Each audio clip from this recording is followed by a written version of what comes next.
Bonsoir Quentin Sagnier. Bonsoir Jean-Marie. De Vialet est un spécialiste du son haute fidélité. Vous vendez des enceintes qui ont de plus en plus de succès et vous venez de lever 100 millions d'euros. Vous avez convaincu le Taïwanais Foxconn, qui est un géant, mais aussi Andy Robin, qui est un des inventeurs du système Android, le groupe automobile Renault, l'ancienne ministre Fleur Pellerin et encore le rappeur américain Jay-Z. Ils sont tous très différents autour de la table.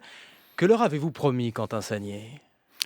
Je leur ai promis qu'avec notre technologie, on allait être capable de mettre le meilleur du son, le futur du son dans énormément de produits qu'on a autour de nous, dans votre radio que vous êtes en train d'écouter dans votre voiture, dans votre télévision, dans votre smartphone, dans votre ordinateur, d'être capable dans les cinémas, partout, d'être capable de mettre cette technologie qui les livre un son avec une émotion absolument incroyable, d'être capable de le mettre partout. Alors, on va pas les prendre les uns après les autres, mais si je vois par exemple Foxconn, vraiment un géant asiatique qui fabrique notamment les iPhones d'Apple, quel est son intérêt ? Pourquoi vient-il chercher une PME française comme De Vialet ?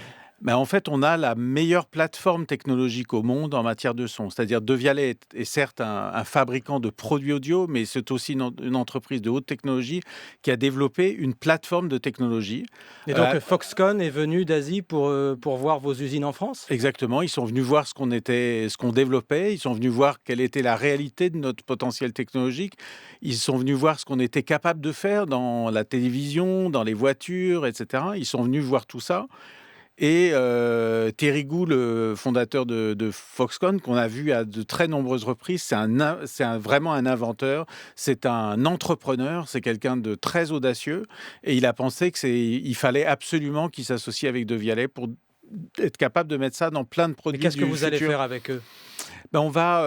Alors, ils sont aussi. Donc, ils sont dans plein de domaines qu'on vient d'évoquer. Ils possèdent aussi la télévision Sharp, etc. Donc, on va travailler à des projets de produits qui seront des produits qui seront vendus dans le monde entier demain et qui embarqueront cette technologie du son. Je ne peux pas dire aujourd'hui exactement ce que c'est, mais c'est quand je parle de télévision, quand je parle de votre radio, quand je parle de votre voiture, etc. Il faut se dire qu'un jour, toutes nos technologies seront dans ces domaines-là. Et Renault, par exemple, le constructeur automobile, même chose ? Dans la perspective. Vous voulez mettre du son haute fidélité dans les voitures de Renault ? Bien sûr, c'est la perspective de l'automobile connectée, autonome, électrique. L'ambiance à bord, l'ambiance acoustique à bord va devenir un élément extrêmement clé de la valeur de la prestation automobile. Et donc, nous, ce qu'on est capable de faire, c'est d'apporter justement tous les éléments de réduction de bruit à l'intérieur de la voiture, d'ambiance, à la fois de musique, de film demain, puisqu'on ne conduira plus sa voiture, et aussi de contact avec les autres, de téléphone, etc. Toutes ces prestations audio, dans la voiture, on est capable de les mettre à un niveau qui n'est pas connu aujourd'hui dans l'automobile. Et au milieu de ces investisseurs, l'Américain Jay-Z, que fait-il là, lui ? Lui, il a envie de démocratiser cette technologie. Il est tombé amoureux de... C'est un businessman aussi, hein. C'est pas seulement un rappeur, Jay-Z. Mais justement, il pense que... il est tombé en amour pour De Vialet, pour nos produits. Il en a dans ses bureaux et chez lui. Beyoncé aussi. Et il a voulu, avec cet investissement, participer à la démocratisation de cette technologie. Faire que cette technologie... C'est-à-dire ?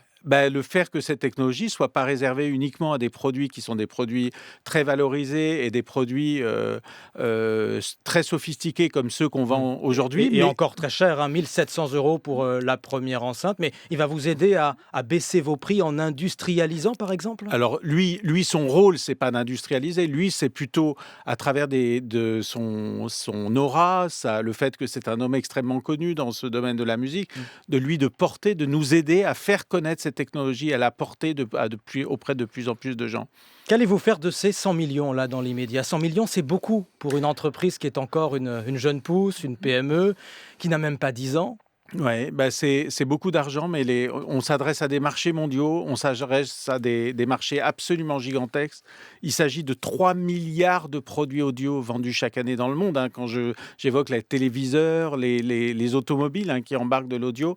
Donc ce sont des investissements très importants en recherche et développement. On est en train là de recruter une soixantaine d'ingénieurs pour nos équipes En dans France? Paris. Oui, absolument. Toutes les équipes de R&D sont à Paris. On est en train aussi d'internationaliser notre présence, c'est-à-dire en développant des filiales comme on l'a fait aux États-Unis, à Hong Kong, à Singapour, en Grande-Bretagne, de faire de même en Corée, au Japon, à Taïwan, en Chine, etc., de s'implanter partout dans le monde pour être capable de promouvoir nos produits et nos technologies. Avec des unités de production dans tous ces pays?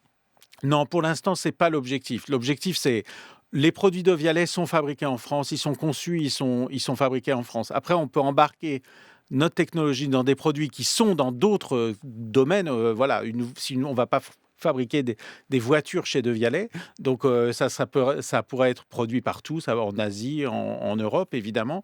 Et puis, des téléviseurs, il peut y avoir une partie produite en Europe, en France, et éventuellement, ou produit en Asie, chez les fabricants de téléviseurs. Devialet va très bien, Devialet a grandi très vite. Est-ce que vous risquez de grandir trop vite? Est-ce que vous avez peur de la marche trop haute? Non, j'ai pas peur parce qu'on a envie de ça. On a envie de cette compétition. On monte à l'Everest, donc on aime quand la pente est raide, on aime quand c'est difficile, on aime quand c'est aventureux, etc. Et en même temps, on prend énormément de précautions à tout ce qu'on fait.